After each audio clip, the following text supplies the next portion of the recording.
아시안 게임이 진행되어지는 중에 있습니다. 어떻게 좀 즐겁게 하루하루 보고 계시나요? 제가 어릴 때는 이런 건 아마 온 나라가 들썩들썩했는데 요즘은 그 정도는 아닌 것 같아요.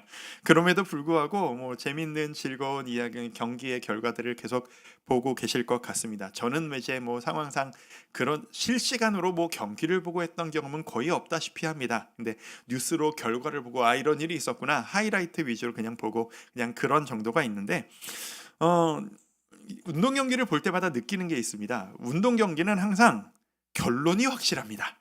이겼다, 졌다. 이게 사실 운동 경기는 금었던 게 사실입니다. 또 이런 것도 있더라고요. 뉴스를 보니까 탁구 남녀 혼합 복식이었는데 이제 우리나라가 동메달 3위를 한 거예요. 두 팀이 1등도 중국, 2등도 중국이었는데 3등을 공동 3위해서 우리나라 둘이 올라간 거죠. 근데 그 시상식이 화제가 됐더라고요. 그 보셨어요?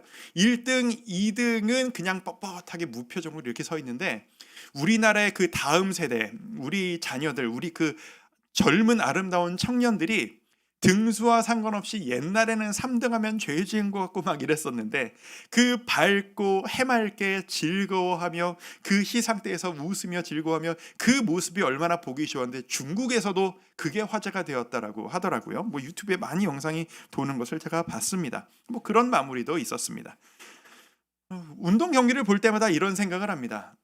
이렇게 우리 인생도 이런 식으로 뭐 4년마다 뭐 2년마다 이렇게 확실한 결과가 딱딱딱딱 나와서 내가 잘했구나 못했구나 이런 결과가 정산되어진다면 얼마나 살기가 참 좋을까 보람도 느끼고 요걸 고쳐야 되겠구나라는 생각도 들고 근데 우리 인생은 참 그렇지가 못한 것 같아요. 우리 인생은 이런 운동 경기처럼 단순하지가 않습니다. 결론을 내기가 어렵고 우리 인생 여기 계신 저를 포함한 우리 모두 우리 인생의 결론 결과가 나온 분은 한 분도 안 계시지 않습니까? 저는 궁금합니다. 예수님께서 다시 오시는 그날 예수님은 우리의 목에 어떤 메달을 걸어 주실까? 너는 내가 보기에 이런 인생을 살았단다. 어떤 결론을 우리에게 지정해 주실까? 궁금하다는 생각을 참 많이 하곤 합니다. 자, 그런 마음으로 오늘 요나서를 바라봅니다. 요나서를 우리가 지난 수요예배 때부터 진행해서 오늘 마무리 맨 마지막 부분을 함께 보게 됩니다. 지난 주일에도 이제 그 다락방에서도 이 요나 이야기를 가지고 다락방 진행을 했었으니까요. 이제 순장님들이 이야기를 전해 주시는데 우리 성도님들이 참 이 요나 이야기가 꼭 내 이야기 같다. 요나의 행동이 꼭 내 이야기 같아서 읽을수록 눈물이 나고 참 하나님의 은혜가 감사하다라는 이야기들을 참 많이 나누고 계신다라는 이야기를 감사하게 제가 지금 듣고 있습니다. 오늘 그 나와 같은 요나가 경험했던 이야기의 이 스토리의 마지막 결론 부분입니다. 이렇게 하나님과 엎치락 뒤치락 했던 우리와 똑같은 실수를 반복했던 요나가 하나님 앞에서 어떤 평가를 받고 어떤 결과를 맞이하는 것으로 이 이야기가 마무리되어지게 될까? 우리는 궁금할 수밖에 없을 겁니다. 지난주에 이런 이야기를 좀 드렸죠. 요나가 하나님 앞에서 좀 성질을 부렸다. 하나님 앞에 시위하듯 막 화를 내기 시작했다. 하면 안 될 일들을 했다. 요나가 진짜 오늘 본문에 이르러서 요나가 진짜로 시위를 하기 시작합니다. 이건 대놓고 반항을 하기 시작한 겁니다. 이 요나가 하고 있는 시위의 핵심은 이겁니다. 나는 내 민족을 사랑하는 나는 우리의 원수 저 니느웨 성 사람들이 주님께 새로운 기회를 한 번 더 받는 것을 나는 인정할 수 없습니다. 하나님, 나는 당신이 저들을 용납하고 받아들이는 것을 저는 인정할 수 없습니다. 선택하십시오. 나 저 성이 보이는 이 자리에 앉아서 꼼짝도 안 하고 주저앉아서 저 성을 쳐다보고 있을 테니 내가 쓰러질 때까지 여기서 앉아 있을 테니 여기서 나 쓰러져 죽는 거 보시던가 아니면 나 살리시겠다라고 하면 저놈들 맨 처음 얘기하신 대로 40일 이후에 무너뜨려 죽여버리시든가 둘 중에 하나 선택하시라 이겁니다. 시위를 하는 거예요. 양자택일에 하나님 앞에 들이미는 거죠. 접니까? 쟤들입니까?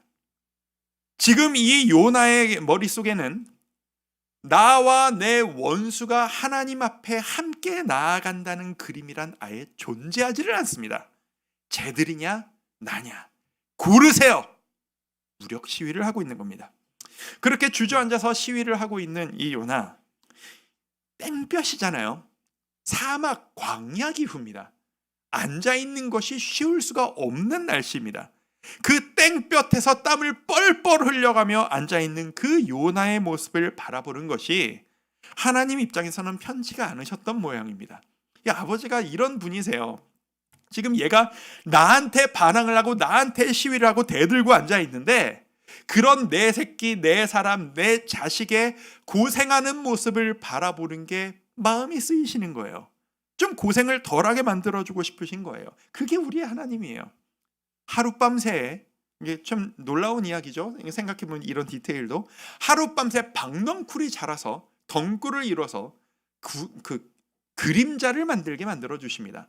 그래서 그 그림자 밑에서 요나가 한 태양볕에 숨을 돌릴 수 있도록 만들어 주신 거죠. 요나가 이걸 너무 좋아했던 것 같아요.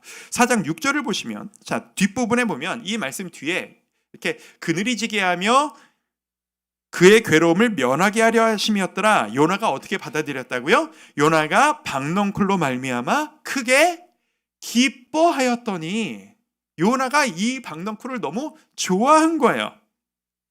근데 우리 하나님은 말입니다, 이렇게 우리를 생각하시고 배려하시는 사랑의 하나님이시지만 동시에 무엇이 옳고 그른지를 정확히 알려주고 싶어 하시는 그런 공의의 하나님이시기도 합니다. 하나님께서 이 박넝쿨에 벌레를 보내십니다. 그래서 그날 밤새 박넝쿨을 이 벌레가 갉아먹어서 다음날 해가 뜨는데 이 박넝쿨이 모두 다 시들어 죽어버린 겁니다. 이제는 그늘이 없습니다. 뜨거운 광야의 동풍이 땡볕 아래의 요나에게 하루 종일 몰아칩니다.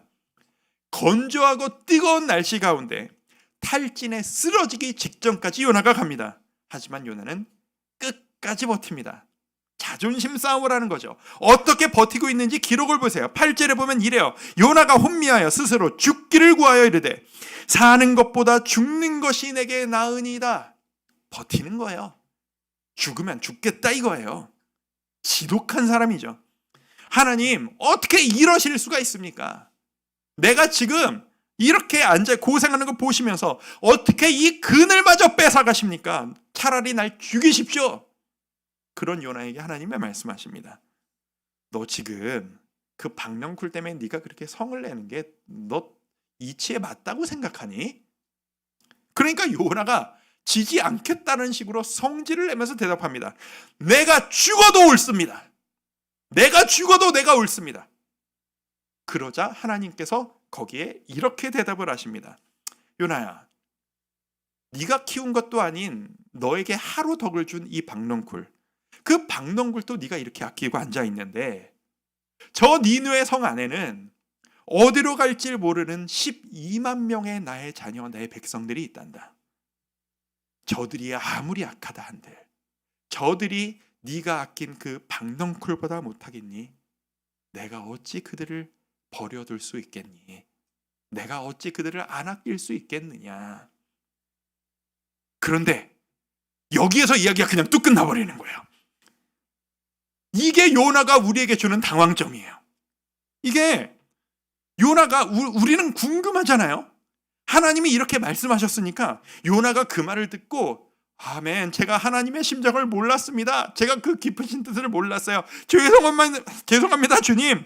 회개를 했는지 아니면 끝까지 버티다가 진짜로 쓰러져 죽었는지 무슨 결론이 난지가 우리는 너무 궁금한데 이 성경이 그거를 알려주지도 않고 그냥 뚝 끝내버려요. 한국인이 제일 싫어하는 결말, 열린 결말. 그래서 어떻게 됐을까요? 여러분의 해석에 맡깁니다. 제일 싫어하는 거잖아요. 요나가 그렇게 갑자기 어찌 그들을 아끼지 않겠냐. 그냥 끝. 많은 분들이 요나서를 읽으시면서 이 마무리에 당황하시는 모습을 봐왔습니다. 저는 하나님이 우리에게 성경을 주실 때 그 어떤 한 글자라도 이유 없이 주신 게 없다라고 저는 믿습니다. 하나님께서 우리에게 하시고 싶은 말씀이 있으실 겁니다. 그런데 그 이야기를 왜 이런 식으로 뚝 자르듯 미적지근하게 뭔가 안 한 것처럼 이렇게 끝내신 걸까요? 이 요나서에서 하나님이 우리에게 말씀하고 싶으신 제일 중요한 주제는 과연 무엇일까요? 그 주제를 함께 찾아가 보기를 원합니다. 요나서의 마무리, 이제 세 가지 주제를 하나씩 찾아가면서 제재를 한번 던져드리고 결론을 내고 이런 식으로 하도록 하겠습니다. 자, 첫 번째 이 주제를 한번 훑어보기를 원합니다. 감정에 대한 이야기입니다. 요즘 이래저래 감정 얘기를 좀 너무 많이 하는 것 같기는 한데 오늘 이 본문이 이 부분을 너무 확연하게 알려줍니다. 자, 사실 우리가 우리의 삶을 스스로 평가하고 내가 오늘 이런 하루를 살았다라고 이야기할 때 내 하루는 어땠다라고 결정짓는 것은 사실 생각해보면 우리의 감정입니다. 내가 오늘 이런 일을 잘 해냈어 그 자체가 아니라 그 일을 해낸 내 기분이 지금 어때? 그 감정에 의해 오늘 하루를 해석하는 게 우리입니다. 내가 누군가를 좋아하느냐 싫어하느냐, 저 사람을 좋아하느냐 싫어하느냐도 그 사람이 객관적으로 어떤 행동을 하고 어떤 사람이냐가 아니고 그래서 그 사람이 내 마음에 드느냐 안 드느냐를 가지고 그 사람을 좋아할지 말지를 결정하는 게 우리입니다. 결국은 오늘 우리의 삶이 어떠냐라는 것은 오늘 내가 어떤 감정을 가지고 살아가고 해석하고 있느냐, 그게 결정적인 역할을 합니다. 이거를 부인할 수는 없을 겁니다. 자, 4장 9절 말씀을 한번 좀 보도록 하겠습니다. 이 9절 말씀을 보면 자막으로 보실 텐데 하나님께서 요나에게 말씀하시고 요나가 성을 내고 반항하시는 모습을 우리는 보고 있습니다. 근데 이 요나의 모습이요, 잘 생각해 보시면 이상한 게 있습니다. 한 민족을 구원시키셨던 이 하나님을 보면서 차라리 나를 죽이십시오 라고 했던 민족의 구원과 나 한 사람의 생명을 연결시켰던 요나였습니다. 그런데 지금 방금 보셨던 그 말씀에서는 박넝쿨 하나가 있고 없고 때문에 나를 차라리 죽이십시오 라고 자신의 생명을 박넝쿨에 연결을 시킵니다. 요나는 지금 자신이 어떤 오류를 가지고 있는지를 자신의 말을 통해서 증명해버린 겁니다. 이 요나에게는, 지금 이 시위를 하고 있는 요나에게는 한 민족을 구원할 것이냐 말 것이냐 라고 하는 이 감정의 강도와 내 머리 위에 그늘이 있었던 이 박넝쿨이 있느냐 없느냐에 대한 그 분노의 강도가 똑같다고 말하고 있는 겁니다. 전혀 가치가 다른 두 가지를 가지고 이것도 차라리 나를 죽이십시오, 저것도 나를 차라리 죽이십시오, 동일한 가치를 부여하고 있습니다. 이 요나의 모습만 봐도 우리는 알 수 있는 것이 하나 있습니다. 제가 이 주제는 다른 설교에서도 언급한 적이 한번 있는데, 감정, 지금 나의 감정이 정당한 것이 아닐 수 있다라는 겁니다. 오늘 자막들이 좀 길어요. 죄송합니다. 좀 길게 보여주세요. 여러분, 우리 항상 이걸 잊어서는 안 됩니다. 내 감정이 항상 옳은 게 아니에요. 내가 지금 어떤 기분이냐가 옳은 게 아니에요. 우리 기분이라는 게 항상 진리에 따라 만들어지지 않아요. 다시 한번, 우리 기분이라는 건 항상 진리에 따라 만들어지지 않아요. 내 감정이 진리가 아니거든요. 감정은 항상 좌충우돌이에요. 어디로 튈지 몰라요. 그래서 오늘 내가 어떻게 살아가야 하느냐에 대한 기준을 감정을 기준으로 삼으면 너무 큰 오류가 생깁니다. 여러분 지금 혹시 누군가에 대한 울분을 가지고 계십니까? 누군가를 너무 미워하는 마음을 가지고 계십니까? 혹시 여러분 지금 너무 죽도록 힘들다라는 마음으로 가득하세요? 예전에 실패했었으니까 이번에도 도전하면 또 실패하고 말 거야 라는 두려움이 있으세요? 그 모든 감정이 사실일까요? 여러분 꼭 기억하시기를 부탁드립니다. 여러분의 지금 그 감정은 사실 그렇게 믿을 만한 게 못 됩니다. 그리고 그 감정은 사실이 아닐 가능성도 높습니다. 스스로에 대한 판단, 타인에 대한 판단, 내가 속한 공동체에 대한 판단, 내 미래에 대한 판단, 그 모든 판단에 내 감정이 실려 있다면 그건 그 감정에 사로잡힌 여러분의 기분인 거지, 그게 사실이고 그게 팩트이고 그게 하나님의 해석과는 다를 수 있다라는 겁니다. 저는 그래서 저 스스로를 돌아볼 때 인정하지 않을 수가 없어요. 내가 나를 제일 모르는구나. 남이 보는 내가 더 정확할 수도 있겠구나. 내가 사랑하는, 내가 감정을 빼고 볼 수 없는 내 자녀, 내 가정, 자녀들을 바라보는 부모의 평가가 제일 안 맞을 때가 있어요. 제가 주일학교 오래 했잖아요. 애들을 바라보면서 우리의 큰일이라고, 얘 어떡하냐고 남들은 다 칭찬해요. 근데 부모님만 걱정이 많아요. 왜요? 감정이 섞여 있기 때문입니다. 여러분, 감정 때문에 무엇인가를 너무 쉽게 단정짓지 않으셨으면 좋겠습니다.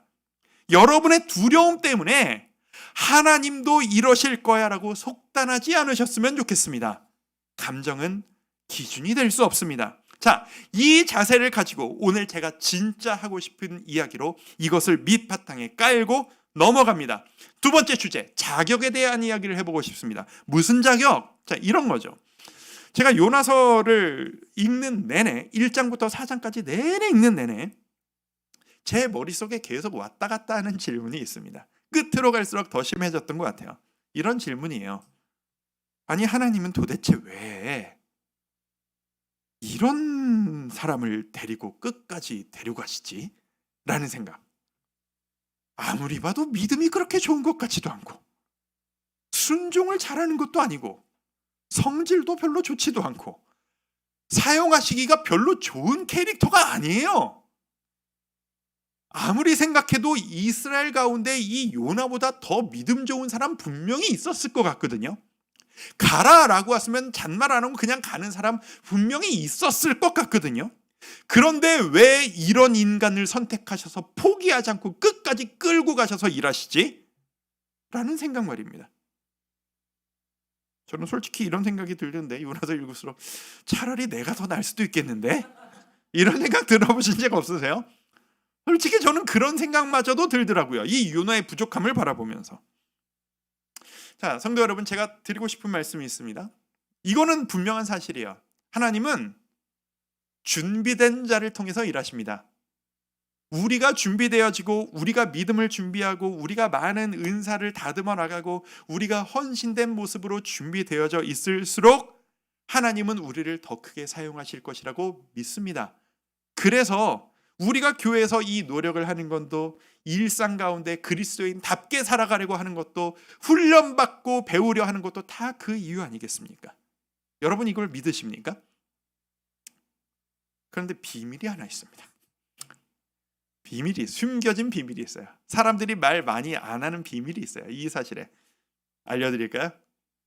사실 말입니다. 우리가 준비가 하나도 안 돼 있어도 하나님이 하시려면 다 됩니다.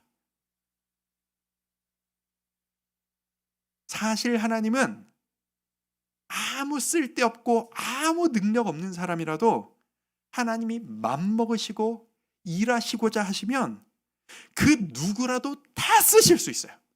누굴 통해서라도 세상이 뒤집어지는 일을 다 하실 수 있어요. 왜요? 하나님이시니까요. 숨겨진 비밀. 일하고 헌신되는 것만일까요? 사랑을 받는 것도, 은혜를 받는 것도 마찬가지예요. 예를 들어 이런 겁니다. 여러분들이 새생명축제에 누구를 위해서 기도하고 대상자를 정할 때, 저 사람이 내가 전하면 갈까? 갈 만한 사람을 골라야 될 텐데 그런 사람이 잘 안 보이네. 누굴 골라야 되지? 이걸 너무 고민하시지 않으시는 게 좋아요. 왜냐하면 하나님이 원하시고 정하시면 바울을 선택하셨고 요나를 선택하셨던 하나님께서는 그 누구라도 끌고 오실 수 있어요. 그 누구라도 하나님 입장에선 사실 별 상관이 없어요. 하나님이셔서 그래요. 이 세상을 만든 분이셔서 그래요. 무엇이든 하실 수 있는 분이셔서 그래요. 자, 증거를 보여드릴까요? 지금 이 하나님께서 이 니느웨 성을 구원하시겠다고 용서하시겠다고 하신 게 이 니느웨 성 사람들이 쓸만한 사람으로 바뀌었기 때문이라고 말씀하지 않으세요. 11절 말씀 한번 보여주시겠어요? 자, 저 말씀에 보면 하나님이 니느웨 사람들을 뭐라고 판단하시냐면 니느웨에는 좌우를 분별하지 못하는 자가 12만여 명이다 라고 말씀하세요. 저들이 회개하고 이제 내 자녀가 되고 나를 따르는 자가 되었다라고요? 아니요. 아직도 좌우를 구분 못하고 뭘 해야 될지 모르는, 앞뒤를 모르는 헤매고 있는 사람들이 12만 명인데 내가 그들을 구원할 거다. 하나님이 니느웨를 구하시겠다라고 결단하셨을 때 니느웨가 괜찮은 사람으로 바뀌어서가 아니었던 겁니다. 그런 그들에게 기회를 한 번 더 주신 겁니다. 하나님 입장에선 어떤 사람을 가진, 어떤 자격을 가진 사람이냐가 아닌 나를 바라보느냐, 그것 하나만이 중요한 겁니다. 여러분 역시 마찬가지이실 겁니다. 여러분 하나님 앞에 나아가시려고 자격이 부족하다고 안타까워하며 눌려있는 분 계십니까? 내가 지금까지 너무 많은 죄를 지어서 나는 자격이 없다고 생각하시는 분 계십니까? 주님께 너무 멀리 떨어져 왔기 때문에 빨리 다가갈 자격이 없다라고 생각하십니까? 그건 우리의 생각이고 그것은 하나님께는 아무런 문제가 되지 않습니다. 자격, 온전한 자만이 은혜를 누릴 수 있는 것이 아니다 라는 겁니다. 왜 이제서야 우리는 이 질문에 대한 답을 할 수 있습니다. 왜 하나님은 요나 같은 사람을 끝까지 끌고 가셨던 걸까요? 왜 하나님을 포기하지 않고 끝까지 사용하셨던 걸까요? 그 이유가 니느웨가 구원받은 이유와 똑같은 겁니다.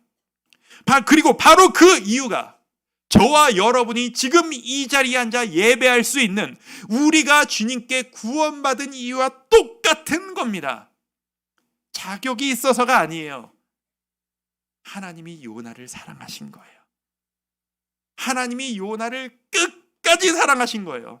요나도, 니느웨도, 여러분도 내가 도저히 너를 포기할 수가 없어.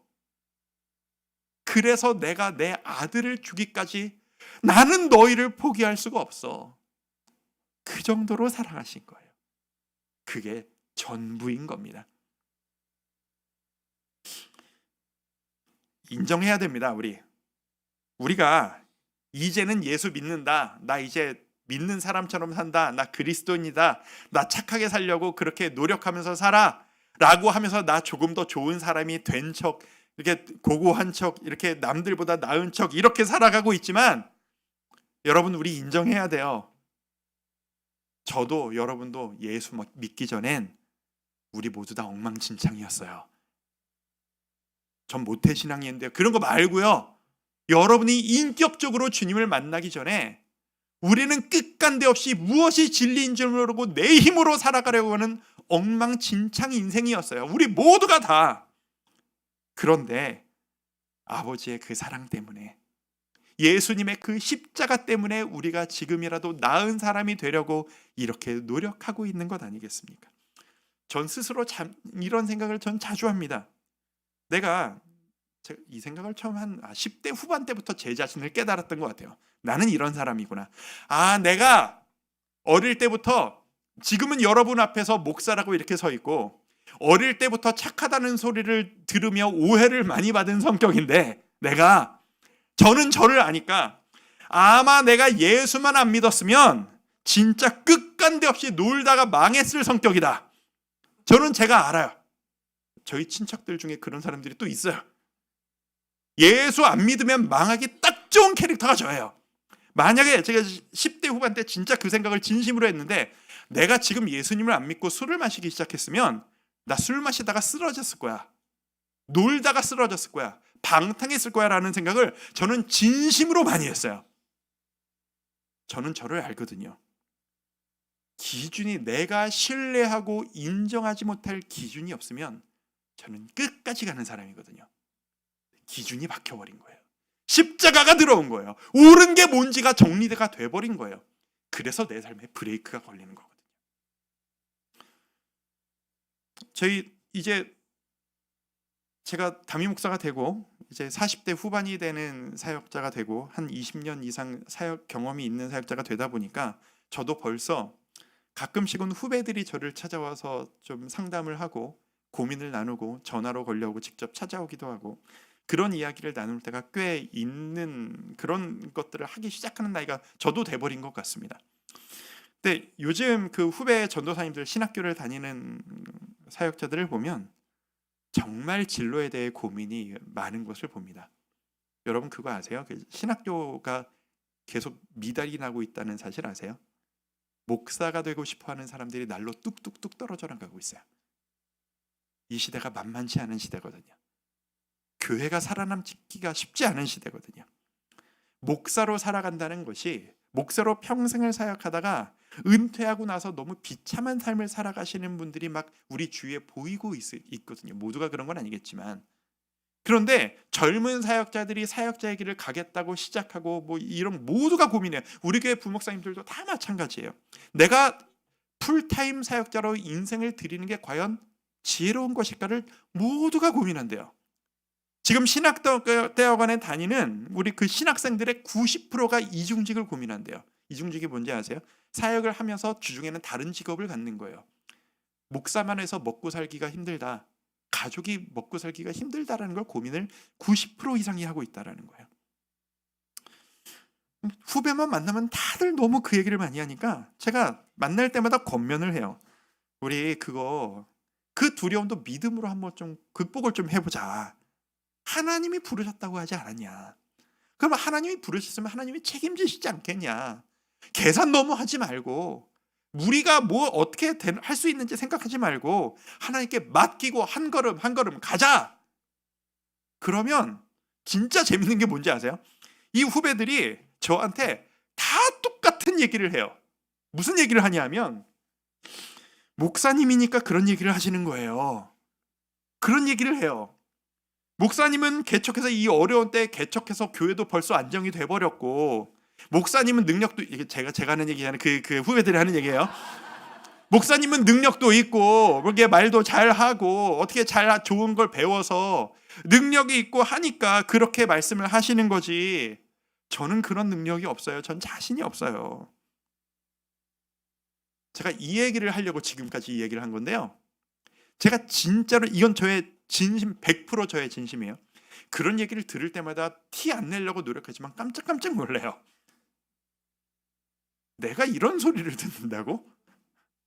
이 무슨 얘기냐면 저는 지금까지 20년 약간 넘게 사역을 해오는 내내 이 20년 중에 반 이상을 왜 나는 이렇게밖에 못해지를 처절하게 고민했던 사람이었거든요. 제가 분당우리교회 부임하고 정말 긴 시간을 왜 나는 이렇게 준비가 안 돼 있나. 우리 그 분당우리교회 부목사님들 보니까 설교를 얼마나 잘하는지, 얼마나 진심으로 성도들을 사랑하는지, 얼마나 정말 아름다운 사역을 하는지 감탄이 되고 존경스러운 거예요. 거기에 비하면 나는 너무 초라하고 나는 너무 밑바닥이 약한 거예요. 능력이 너무 없고 보고 배운 게 너무 없는 거예요. 선배만 봐서 그랬나? 동료를 봐도 마찬가지였을 때요. 제가 같이 돌았던 제 평생 동역자인 사랑하는 저의 동료 목사님들 보면 전도사 때부터 몸이 부서져라 내 모든 것을 다 끄집어내면서 정말 열심히 몸이 다르도록 입에 단내가 나도록 진심으로 사랑하며 사역을 저렇게 열심히 하는데 저는 혼자서 집안 문제 해결하느라 제 상처 해결하느라 사역에 올인하지 못하고 남들은 이만큼 사역할 때 사역에 쏟는 에너지가 요만큼밖에 못 되는 왜 나는 이렇게 사역을 해야 되나? 나는 무슨 자격이 있나? 정말 처절하게 고민했던 저였거든요. 그게 제 사역 평생의 반이에요. 여러분 담임 목사인 제가 이런 소리를 하는 게 여러분에게 어떻게 들리실지 모르겠지만 이건 저의 진심이에요. 제가 능력이 없어요, 여러분. 제가 변변치 못한 사람이에요.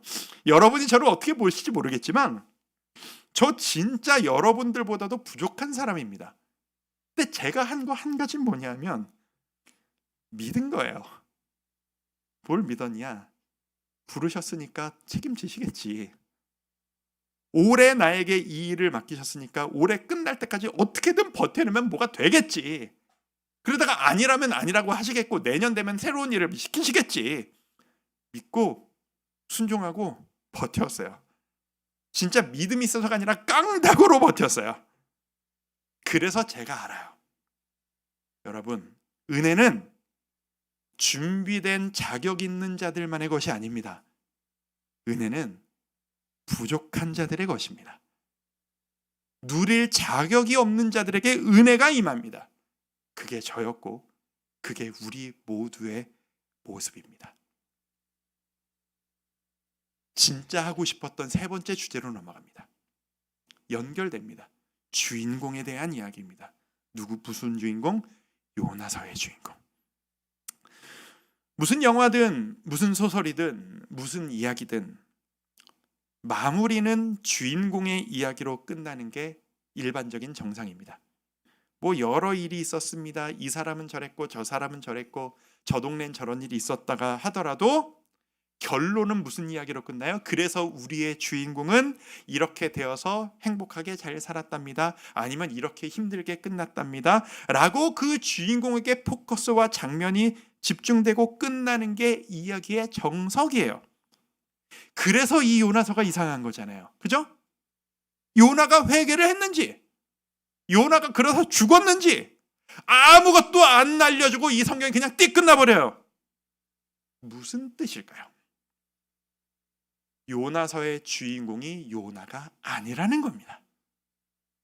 요나가 중요한 게 아니기 때문에 요나가 어떻게 된지를 알려주지도 않고 뚝 끝나는 겁니다. 요나가 살았느냐 죽었느냐가 하나도 중요하지 않다라는 겁니다.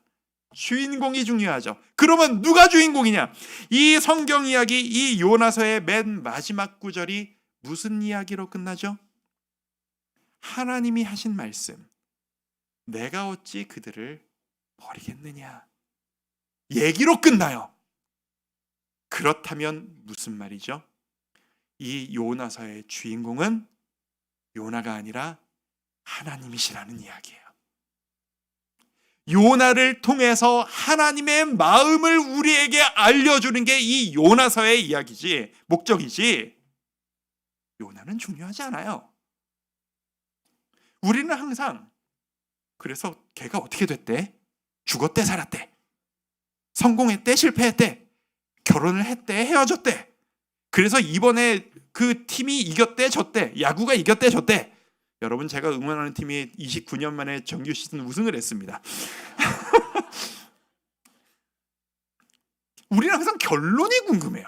그래서 어떻게 됐는데 걔가 착한 놈이냐 나쁜 놈이냐가 우리는 궁금해요. 그걸 알아야 마음이 편해요. 하나님 입장에선 하나도 안 중요하다라는 겁니다. 그래서 얘기를 안 하시는 거예요. 주인공, 내가 주인공이 아니고 너도 주인공이 아니고 하나님이 어떤 분이신가, 그것만이 중요하다라는 겁니다. 그게 이 요나의 중심 주제라는 겁니다. 성경의 모든 책들의 기록 목적은 그래서 요나가 이렇게 되었답니다도 아니고 다윗이 솔로몬이 이렇게 되었답니다도 아닙니다. 우리가 이번 주제에서 이미 저 위에 있는 저 자격에서 이미 얘기했잖아요. 하나님은 누구라도 쓰실 수 있다고, 누구라도 은혜 받으실 수 있다고, 세상 불가능해 보이는 그 사람이라도 하나님이 선택하시면 죽게 나오게 만드실 수 있는 분이 하나님이시라고. 그렇다면 지금 우리가 그렇게 연연한 우리의 환경, 나의 능력 하나도 중요하지 않습니다. 하나님이 어떤 분이시냐, 어떤 일을 하실 수 있느냐, 그 하나님이 나를 어떻게 바라보고 계시냐, 그것만이 중요합니다. 이 시대는 끊임없이 분위기를 만들어서 우리에게 압박하고 집중하게 합니다. 뭐에? 나에게 집중하도록 유도합니다. 내가 이 일을 할 수 있느냐, 내가 능력이 있느냐, 내가 어디까지 해낼 수 있는 능력과 경험이 있느냐, 그래서 내 삶의 주인공인 내가 이 노력을 함에 있어서 얼마나 공정하게 경쟁할 수 있는 환경이 나에게 주어졌느냐. 그래서 이 시대가 끊임없이 공정, 공평을 이야기하고 있는 거 아니겠습니까? 아닙니다. 성경은 그렇게 이야기하지 않습니다. 주인공은 내가 아닙니다. 주인공은 하나님이십니다. 내 인생의 주인공도 내가 아니라 하나님이십니다. 그러니 내가 어떤 사람인가? 내가 지금까지 어떤 잘못을 했는가? 어떤 실수를 했는가? 내가 지금 감정이 어떤가? 내가 인도하고 싶은 저 사람은 어떻게 살아왔고 어떤 자격이 있느냐? 하나도 중요하지 않고 나와 저 사람을 사랑하시는 하나님이 어떤 분이신가? 어떤 능력을 가지고 계신가? 어디까지 사랑하시나? 그것만이 우리에게 중요합니다. 이것은 선포하듯 받아들여야 되는 이야기야. 자, 저를 한번 따라해 보도록 하겠습니다. 한마디씩 얘기할 테니까 따라서 고백해 주시죠. 여러분의 고백이 되길 바랍니다. 나는 약하지만 하나님은 완전하십니다. 그 사람도 부족하지만 하나님은 완전하십니다. 하나님은 완전하십니다. 내 환경이 어렵지만 하나님은 완전하십니다. 하나님은 완전하십니다. 하나님만 함께 계시면 두려워할 것이 없습니다. 그분은 나의 아버지이십니다. 여러분 이것을 믿으십니까? 이것이 우리 인생의 열쇠임을 저는 믿습니다. 나를 죽기까지 사랑하시는 하나님, 나를 절대 포기할 마음이 없으신 하나님, 그리고 내가 바라보는 저 사람도 포기할 마음이 없으신 하나님, 그래서 나를 통해 일하기를 원하시는 하나님, 그 하나님 앞에서 우리의 연약함이 잊혀지기를 바랍니다. 나를 끝까지 사랑하시고 모든 것을 하실 수 있는 그 은혜 앞에서 여러분의 어려움과 고통이 아무 문제도 아닌 것으로 다가올 수 있기를 소망합니다. 오늘 말씀을 마무리하면서 한 가지 말씀을 더 드리고 마무리를 하고 싶습니다.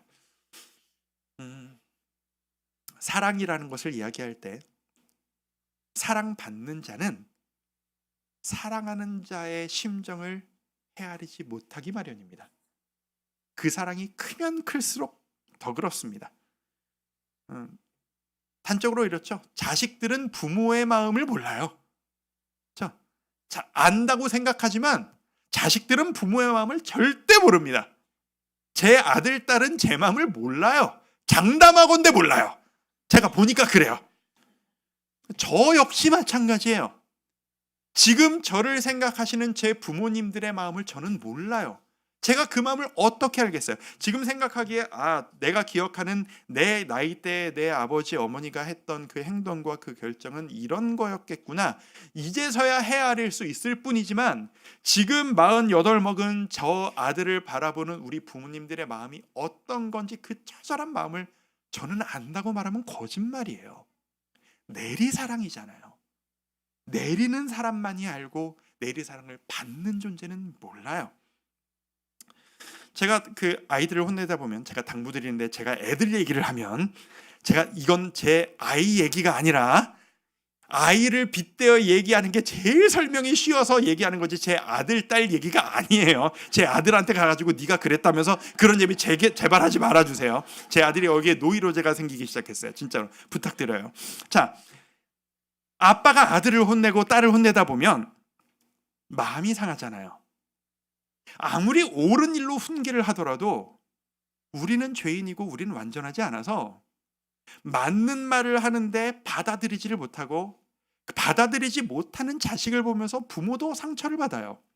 그래서 옳은 일로 훈계를 하다가 서로 속상해요. 그게 우리의 모습이에요. 그래서 제가 아이들을 혼낼 때가 있을 수밖에 없으니까 키우다 보면 아이들을 훈계하다 보면 제가 가지고 꼭 지키려고 노력하는 원칙 하나가 있습니다. 무슨 원칙이냐 하면 훈계라는 것의 정석이 뭐냐 하면 훈계라는 것은 엄마 아빠가 화난다고 성질내는 게 훈계가 아니잖아요. 그렇죠? 여러분이 이런 말에 당황하시면 안 되는 겁니다. 훈계와 가르침은 아이를 혼낸다라는 것은 아빠가 기분 나쁘니까 너 혼나야 돼가 아니고 아빠가 이야기했던 그 원칙을 네가 어겼으니까 이걸 고쳐야 돼를 고치는 과정이 훈계죠. 근데 그 과정인데 우리 감정이 실릴 뿐이죠. 그러니까 혼내다 보면 나도 마음 상하고 너도 마음 상할 수 있지만 훈계가 끝난 이후에는 아무 일도 없었던 그 상태로 돌아가자. 그러니까 저의 가지고 있는 원칙이에요. 그러니까 만약에 감정이 너무 격해져서 그럴 때 있죠. 막 보통 자기 전에 혼낼 때가 많으니까 막 혼내놓고 들어가자! 그래놓고 그냥 말도 안 하고 그냥 문 닫아버리고 자기만 두고 그대로 자면 제 원칙은 뭐냐 하면 그 다음날 아침에는 마치 아무 일도 없었던 것처럼 대해주자가 제가 가지고 있는 원칙이에요.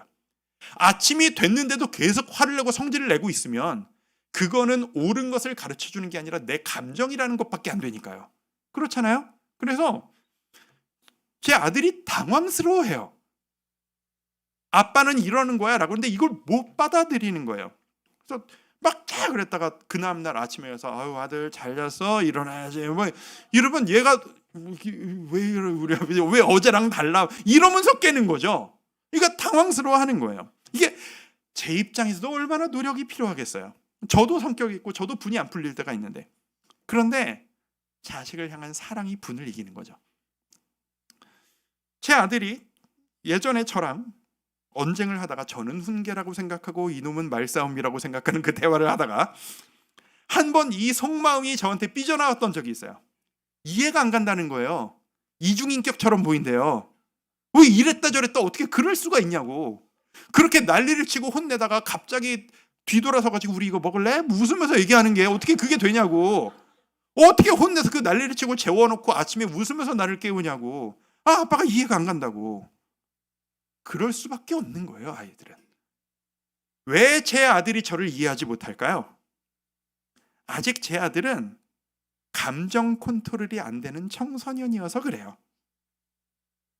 지 아빠가 지를 얼마나 사랑하는지를 이해할 수가 없어서 그래요. 사랑하기 위해 얼마나 지금 혼자 노력하고 있는지를 받는, 내리 사랑을 받는 입장에서는 몰라서 그래요. 받는 입장에선 주는 마음을 몰라요. 우리가 하나님을 이해하지 못하는 이유가 여기에 있어요. 요나는 도대체 하나님, 저 하나님을 이해할 수가 없어요라고 내내 대듭니다. 왜 구원하시겠다는 거예요? 왜 기회를 주시겠다는 거예요? 왜 이렇게 하시는 거예요? 요나는 이해하지 못해요. 우리도 마찬가지예요. 하나님, 제 인생을 왜 이렇게 끌고 가시는 겁니까? 왜 지금 저에게 이런 상황을 허락하시는 거예요? 나한테 뭘 원하시는지, 하나님은 도대체 나에게 어떤 분이신지 받기만 하는 내리사랑을 받는 우리 입장에선 이해할 수가 없습니다. 그저 우리가 할 수 있는 최선은 이 모호해 보이는 이유를 알 수 없는 사랑을 믿고 받아들일 뿐이에요. 순종할 뿐이에요. 적어주셨구나, 그렇구나 라고 할 뿐이에요. 그러다 보면 청소년이 어른이 되고 아빠가 되어서 그제서야 깨닫듯 우리는 나중에 하늘나라 가서 하나님의 마음을 그제서야 깨닫게 될 겁니다. 성도 여러분, 하나님은 여러분을 정말로 사랑하십니다. 하나님은 여러분을 정말로 사랑하십니다. 그 사랑 때문에 하나님은 여러분을 포기하지를 못하십니다. 그리고 여러분을 통해서 그 사랑을 전하기를 원하십니다. 그러니 때론 이해되지 않는다 할지라도 내가 모르는 것일 뿐이야. 그 정도로 이 사랑이 크다라는 얘기야. 우리 믿고 받아들입시다. 말씀이 진리이지 내 감정이 진리가 아니라는 것을 인정하고 받아들입시다. 그리고 우리에게 맡겨주신 일, 주님의 사람을 주님의 심정으로 품는 것, 그 영혼을 위해 기도합시다. 우리가 할 수 있는 유일한 일은 하나님의 이름을, 그 사랑을 찬양하며 주님께 영광 올려드리는 것, 그것밖에 없습니다. 주여 뜻대로 일하시옵소서. 저를 통하여 주의 뜻을 이루어 주시옵소서. 이것만이 우리의 자세가 될 수 있기를 바랍니다. 그렇게 하나님께 사랑받아 누리시고 하나님의 사랑을 전하시며 요나와는 다른 길을 걸어가는 우리 모두가 될 수 있기를 주님의 이름으로 축복합니다. 우리 그런 마음으로 오늘 이 찬양 한번 드리고 싶습니다. 내가 고난 가운데 있을 때, 내가 갈 길을 알지 못할 때 하나님은 우리의 피난처가 되시며 태양볕과 같은 환난 중에 우리의 힘과 도움이시라. 내가 뭘 해야 될지 모를 때 너희는 가만히 있어. 주가 일하시는, 주가 하나님 됨 알지어다. 열방과 세계 가운데 주님만 높임 받으시옵소서. 우리의 고백이 되기를 원합니다. 이 찬양하며 하나님 앞에 나아갑니다. 하나님은 우리의 피난처가 되시며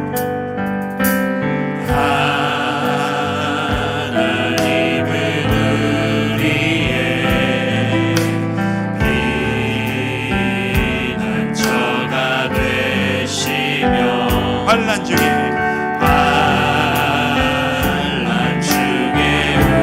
우리 힘과 도움이시라.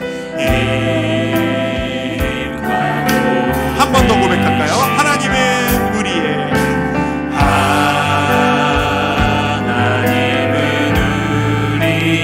피난처가 되어 주십니다. 박넝쿨을 여러분 머리에 주실 거예요. 어려운 가운데 있으십니까? 환난 중에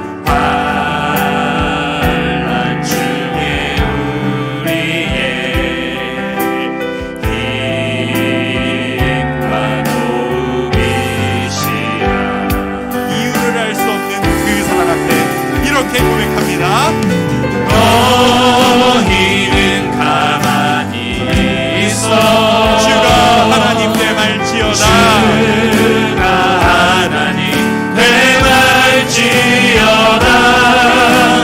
열방과 세계 가운데 주가 높임을 받으리라. 주가 높임을 받으리라.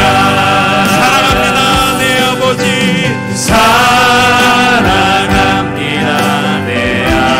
유일한 반응이 되기를 원합니다. 찬양합니다 내 온 맘 다하여. 선포합니다 예수 그리스도. 주님 오심을 기다리며 주님 오심을 기다리며 한 번 더 고백합시다. 너희는 가만히 있어. 너희는 가만히 있어. 주님이 주인공이십니다. 주님이 하나님이십니다. 그분이 됨알지어다. 열방과 세계 가운데 주인공이신 주가 높임을 받으리라. 주님께 고백합니다. 사랑합니다. 사랑합니다 내 아버지. 찬양합니다 내 온 맘 다하여. 선포합니다 예수 그리스도. 주님 오심을 기다리며 주님 오심을 기다리며. 우리 마음 모아 이렇게 한번 기도하시죠. 말씀 들은 그대로입니다. 주님, 내 인생의 주인공은 하나님이십니다. 내가 아니라 주님이 일하실 것임을 믿습니다. 자격 따지지 않겠습니다. 나의 부족함에 매이지 않겠습니다. 나의 환경에 매이지 않겠습니다. 하나님이 나를 사랑하신다는 것, 그것만이 중요하다는 것을 깨달았으니 요나와는 다른 길, 주님만 의지하며 도전하며 나아가는 그 길 가겠으니 이끌어 주시옵소서. 함께 기도하며 나아갑니다. 아버지 하나님, 우리에게 아버지 하나님 이 요나의 말씀을